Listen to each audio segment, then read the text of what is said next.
Hi guys. So మంచి interesting వీడియోతో మళ్ళీ మీ ముందుకు వచ్చేసాను. సో మీరు ఫ్యాంటాస్టిక్ ఫోర్ గురించి వినే ఉంటారు కదా. సో ఫ్యాంటాస్టిక్ ఫోర్ ఫ్యాన్స్ మీరు ఫ్యాంటాస్టిక్ ఫోర్ గురించి ఐడియా ఉందా? సో ఏం పర్వాలేదు, మీకు ఫ్యాంటాస్టిక్ ఫోర్ గురించి ఏం తెలియకపోయినా పర్వాలేదు, ఈ వీడియోలో క్లియర్గా A to Z మీకు తెలుసుకోవాల్సిన విషయాలన్నీ క్లియర్గా అయితే ఎక్స్ప్లెయిన్ చేస్తాను. సో చివరిదాకైతే చూడండి గైస్, బాగా ఇన్ఫర్మేటివ్ వీడియో, చాలా బాగుంటుంది. సో ఇప్పుడు ఆరిజిన్, ఫ్యాంటాస్టిక్ ఫోర్ ఆరిజిన్ అయితే తెలుసుకుందాం. సో ఇక్కడ రీడ్, బెన్ వీళ్ళిద్దరు ఫ్రెండ్స్ అనమాట. తర్వాత సూ లేదంటే సుశాన్ లేదంటే జానీ, సుశాన్ సూ ఈ రెండు ఒకటే అనమాట, షార్ట్ కట్ సూ అని పిలుస్తారు ఏమని. సుశాన్ జానీ వీళ్ళిద్దరు సిబిలింగ్స్. యాక్చువల్గా దీనికి సంబంధించిన థీరీస్ చాలా ఉన్నాయి, చాలా స్టోరీస్ ఉన్నాయి. సో ఏది రియల్లో కూడా చెప్పలేను నేను, అన్ని స్టోరీస్ అయితే ఉన్నాయి. దీంట్లో నేను రీసెర్చ్ చేసి నాకు తెలిసిన వరకు స్టోరీస్ అయితేనే మీకు చెప్తాను, ఎక్స్ప్లెయిన్ చేస్తాను ఈ వీడియోలో. నేను దేనికి స్క్రిప్ట్ రాసుకోను గాయస్, అన్ని డైరెక్ట్ ఎక్స్ప్లెయిన్ చేస్తాను. ఒకవేళ మీకు ఏమైనా మిస్టేక్ కనిపిస్తే కామెంట్స్లో అయితే చెప్పండి, I will listen to you. So నేను కరెక్ట్ చేసుకుంటాను. సో మీరు పెట్టిన కామెంట్ అయితే చదువుతాను, ప్రతి కామెంట్ చదువుతాను, ప్రతి కామెంట్కి లైక్ అయితే ఇస్తాను. సో కామెంట్ అయితే చేయండి. సో ఇంకా ఫ్యాంటాస్టిక్ ఫోర్ గురించి మాట్లాడుకుందాం, వాళ్ళ ఆరిజిన్ గురించి మాట్లాడుకుందాం. ఇక్కడ రీడ్, బెన్ వీళ్ళు నార్మల్ కామన్ సిటిజన్స్ వీళ్ళు. కానీ ఇక్కడ సో ఫస్ట్ నేను ఒక థీరీ గురించి చెప్తాను, తర్వాత ఇంకొక థీరీ గురించి మాట్లాడుకుందాం. తర్వాత వచ్చి సుశాన్ జానీ వీళ్ళిద్దరు సిబిలింగ్స్ అనమాట. వీళ్ళు ఒక సైంటిస్ట్కి పిల్లలు, సైంటిస్ట్ కిడ్స్ వీళ్ళు. సో వీళ్ళు పెరిగేది, సుశాన్ మాత్రం వాళ్ళ డాడీకి హెల్ప్ చేస్తూ పెరుగుతుంది. సో వాళ్ళ డాడీ లాగానే సైంటిస్ట్ అవుతుంది. జానీ మాత్రం మంచి మెకానిక్ అవుతాడు, మంచి మెకానిక్ అంటే హార్డ్వేర్ టైప్ అనుకోండి, మంచి మెకానిక్ అవుతాడు. So is a good mechanic. So ఇక రీడ్ చాలా నాలెడ్జ్, చిన్నప్పటి నుంచి అతను క్వాంటమ్ గేటు అంటే క్వాంటమ్ ట్రావెలింగ్, అంటే ఒక డైమెన్షన్ నుంచి ఇంకో డైమెన్షన్కి ట్రావెల్ చేసి దాని మీద రీసెర్చ్ చేస్తూ ఉంటాడు. సో దాన్ని సక్సెస్ఫుల్గా కనుక్కుంటాడు అతను చిన్న వయసులో ఉన్నప్పుడే. ఇప్పుడు మనం విలన్ గురించి అయితే మాట్లాడుకుందాం, విక్టర్ డూమ్. సో ఈ విక్టర్ డూమ్ వచ్చి ఇక్కడ డాక్టర్ డూమ్. తర్వాత అతను విలన్గా మారిన తర్వాత డాక్టర్ డూమ్ అని చెప్పేసి పేరైతే మార్చుకుంటాడు. సో అతన్ని విక్టర్ అని పిలుస్తాడు మనిషిగా ఉన్నంత వరకు. సో ఇక్కడ ఈ విక్టర్ ఇతను కూడా మంచి నాలెడ్జ్ ఉన్న వ్యక్తే. సో ఏమంటే ఇక్కడ రీడ్ లాగా మంచిగా కాకుండా ఇతనికి కొంచెం అరోగెన్స్ ఎక్కువ ఉంటుంది, అంటే పొగరు ఎక్కువ ఉంటుంది. సో ఈ పొగరు వల్ల ఏమవుతుందంటే అతని క్యారెక్టర్ మొత్తం అంటే పెరిగే కొద్దీ అతని క్యారెక్టర్ అనేది ట్రాన్స్ఫార్మ్ అయితే వచ్చేస్తుంది. ఇక పొగరు ఎక్కువ అయిపోతూ వస్తుంది అన్నమాట పెరిగే కొద్దీ అతనికి. సో ఎవరు నాకంటే గొప్ప కాదు, నేనే అందరికంటే గొప్ప, నేను చేయగలిగింది ఎవరు చేయలేరు అని చెప్పేసి ఈ విధంగా పొగరైతే ఉంటుంది. కానీ ఎప్పుడైతే తను రీడ్ని అయితే కలుసుకుంటారు, రీడ్ రిచార్డ్స్ అనమాట పూర్తి పేరు. సో ఎప్పుడైతే ఇక్కడ రీడ్ని కలుస్తాడో అప్పుడు అతనికి ఈగో హర్ట్ అయిపోతుంది అన్నమాట. ఎందుకంటే రీడ్ ఇతనికంటే ఎక్కువ నాలెడ్జ్ ఉంటుంది. సో ఇతనికంటే తెలివైన వాడు అనమాట. సో అక్కడ వానికి ఈగో హర్ట్ అయ్యి సో ఇంకా దిగజారిపోతాడు, ఇంకా బ్యాడ్గా తయారవుతాడు. సో ఇంకా రీడ్ కాంపీట్ చేయాలని చూస్తాడు, రీడ్ని తొక్కేయాలని చూస్తాడు.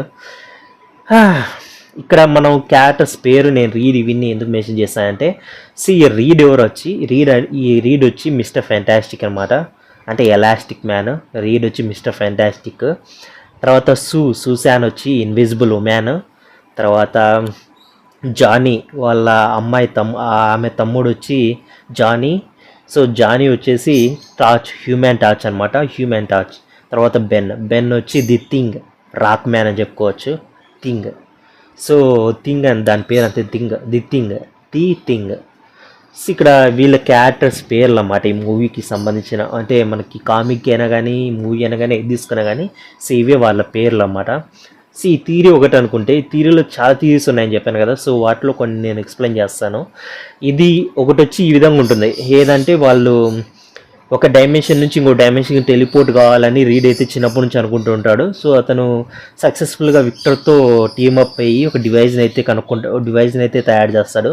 అది ఇంటర్ డైమెన్షనల్ ట్రావెలింగ్కి యూజ్ అయ్యే డివైజ్ అనమాట. సో వాళ్ళు సక్సెస్ఫుల్గా కనుక్కుంటారు, ఇంటర్ డైమెన్షనల్ ట్రావెలింగ్ కూడా చేస్తారు. చేస్తే ఇక్కడ ఏమవుతుందంటే ఆ డైమెన్షన్లో ఎనర్జీ సోర్స్ అయితే ఉంటుంది. ఆ ఎనర్జీ సోర్స్ ఏంటంటే సెంటినల్, అంటే లైఫ్ ఉంటుంది ఆ ఎనర్జీ సోర్స్కి. ఆ ఎనర్జీ సోర్స్ ఏం చేస్తుందంటే అక్కడ వీళ్ళు వచ్చింటారు కదా, సో ఇంటర్ డైమెన్షనల్ ట్రావెల్ చేసి వస్తారు.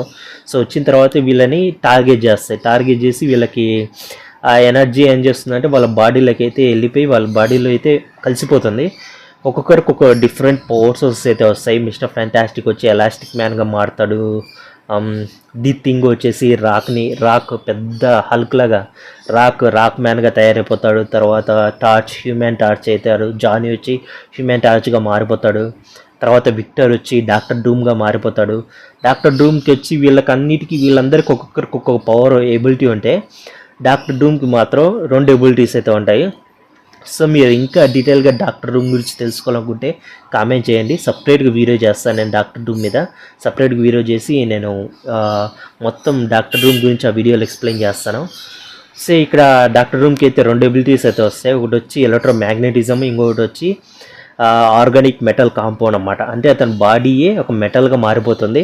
తర్వాత మ్యాగ్నెటిక్ ఫీల్డ్ని, ఒక ఫీల్డ్ ఉంటాయి కదా, మ్యాగ్నెటిక్ ఫీల్డ్ని ఎలక్ట్రోమాగ్నెటిక్ ఫీల్డ్స్ని కంట్రోల్ చేయగలుగుతాడు మ్యాగ్నెటిజం పవర్ ఎబిలిటీ ఉండడం వల్ల. సో ఆ డాక్టర్ డూము. ఇంకా తర్వాత వచ్చి ఇన్విజిబుల్ మ్యాన్. సో ఈమెకి కూడా డాక్టర్ డూమ్కి ఉండే సిమిలర్ పవర్సే ఉంటాయి, కానీ డాక్టర్ డూమ్ అంత పవర్ఫుల్ కాదు. ఈమె కూడా మ్యాగ్నెటిక్ ఫీల్డ్స్ని అయితే కంట్రోల్ చేయగలుగుతుంది, కానీ అంత డాక్టర్ డూమ్ లెవెల్లో కంట్రోల్ చేయలేదు. ఇన్విజిబుల్గా మారుతుంది, ఏదైనా ఆబ్జెక్ట్ని ఇన్విజిబుల్గా మారుస్తుంది. సో ఇవన్నీ పవర్స్ ఉంటాయి ఈమెకి. సో ఇది థీరీ ఒకటి అనమాట, వీళ్ళకి ఏ విధంగా పవర్స్ వచ్చాయని చెప్పేసి ఇదొక థీరీ. ఇంకొక థీరీ ఏంటంటే ఇక్కడ రీడ్ వచ్చి స్పేస్లోకి వెళ్ళి స్పేస్లో కొంచెం డిస్కవర్ చేయాలనుకుంటాడు. స్పేస్లో ట్రావెలింగ్ చేసి సో స్పేస్ గురించి రీసెర్చ్ చేయాలనుకుంటాడు. సో దానికి తగ్గట్టుగా స్పేస్ షిప్ అనేది వాళ్ళే డిజైన్ చేసి దాంతోపాటు డాక్టర్తో కలిసి స్పేస్ షిప్ని అయితే డిజైన్ చేసి ఆ స్పేస్ షిప్ని ఉపయోగించి స్పేస్లోకి అయితే వెళ్తారు. స్పేస్లోకి వెళ్ళిన తర్వాత అక్కడ వాళ్ళు చాలా డిస్కవర్ చేస్తారు. కానీ ఏమవుతుందంటే కాస్మిక్ రేస్ అంటే కాస్మిక్ ఎనర్జీ అనేది అక్కడ కాస్మిక్ తుఫాన్ అనేది వస్తుందన్నమాట. దానివల్ల ఏమవుతుందంటే ఆ రేస్ నుంచి వాళ్ళు తప్పించుకోవాలని ట్రై చేస్తారు, కానీ ఆ కాస్మిక్ రేస్ వాళ్ళ బాడీలోకి అయితే వెళ్ళిపోతాయి. సో ఇప్పుడు ఎట్లా గామా రేస్ బ్రూస్ బ్యానర్లోకి పోవడం వల్ల హల్క్గా ఎట్లా మారుతాడో ఇక్కడ కాస్మిక్ రేస్ వాళ్ళ బాడీలోకి పోవడం వల్ల ఒక్కొక్కరికి ఒక్కొక్క ఎబిలిటీ అయితే వస్తుందన్నమాట. డాక్టర్ డూమ్ అంతా వాళ్ళంతా ఒకటే టీం కాబట్టి, ఒకటే టీం అంటే ఒకటేసారి కలిసి స్పేస్లోకి వెళ్తారు కాబట్టి ఒక స్పేస్ షిప్లోనే వాళ్ళందరికీ పవర్స్ అయితే వస్తాయి. డాక్టర్ డూమ్ కూడా వస్తాయి. ఇది ఇంకొక థియరీ అనమాట. సో ముందు థియరీ అయితే టెలిపోర్ట్ అవుతారు ఇంకొక డైమెన్షన్లోకి, అక్కడ ఎనర్జీ సోర్స్ వల్ల వాళ్ళు మారుతారు. సో ఇంకొక థియరీ వచ్చి స్పేస్లోకి వెళ్తారు వీళ్ళు. స్పేస్లోకి వెళ్ళిన తర్వాత కాస్మిక్ రేస్ అనేటివి వాళ్ళ బాడీకి టచ్ వాళ్ళ బాడీలోకి ఎంటర్ అయ్యి వాళ్ళ బాడీలో చేంజెస్ అనేవి జరుగుతాయి. ఇది సెకండ్ థియరీ. సో ఈ 2 థియరీస్ అనమాట. ఇక్కడ మనకి ఈ 2 థియరీస్ మనకి మూవీస్లో అయితే కనపడతాయి. మీకు 2005, 2007లో మీరు రిలీజ్ అయిన ఫ్యాంటాస్టిక్ 4 మూవీస్ చూసారంటే మీకు నేను చెప్పిన సెకండ్ థియరీ అయితే ఉంటుంది. తర్వాత 2015లో రిలీజ్ అయిన ఫ్యాంటాస్టిక్ 4 మూవీ చూసారంటే మీకు నేను చెప్పిన ఫస్ట్ థియరీ అయితే ఉంటుంది అన్నమాట. సో ఈ 2 థియరీస్ బేస్ చేసుకొని మూవీస్ అయితే చేశారు. మొత్తం 3 మూవీస్ అయితే వచ్చాయి ఫ్యాంటాస్టిక్ 4 మీద.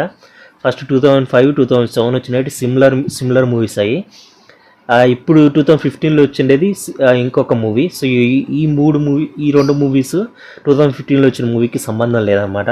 2 థియరీస్ డిఫరెంట్ థియరీస్ అయినా కూడా ఫ్యాంటాస్టిక్ 4కి సంబంధించిన థియరీస్ ఏవి. సో మీరు ఇంకా మూవీస్ చూడకపోతే చూడండి.